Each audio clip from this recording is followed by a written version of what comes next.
वाहतुकीसंबंधी बऱ्याचशा समस्या होत्या। इथे वाहतुकीची बऱ्यापैकी कोंडी होत होते।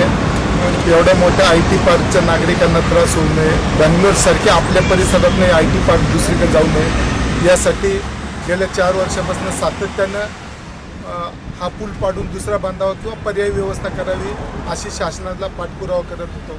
अजितदादांच्या माध्यमातून, पवारसाहेबांच्या माध्यमातून, सुप्रियाताईंच्या प्रयत्नातून आपल्या ह्या चिंचवड मतदारसंघात हे 3 ग्रेड सेपरेट आलेले आहेत। जवळजवळ 20 ते 25 कोटी रुपये या 3 ग्रेड सेपरेटरसाठी खर्च होणार आहे। या तिन्ही ग्रेड सेपरेटरमुळं वाकड आणि रावेत इथं जी वाहतुकीची कोंडी होती ती कोंडी पूर्णपणे सुटली जाईल आणि खऱ्या अर्थानं आपल्या परिसरातनं लोकांना प्रवास करणं सुखकर होणार आहे। 12 महिन्यात याची मुदत 2 वर्ष होती रस्त्याची आणि ब्रिजच्या कामाची, तर त्यातलं 1 वर्ष गेलं आहे। वर्षभरात हा ग्रेड सेपरेटर पूर्ण होईल। याची रुंदी 50 मीटर आहे, 30 मीटर रुंदी आणि 50 मीटर लांब असे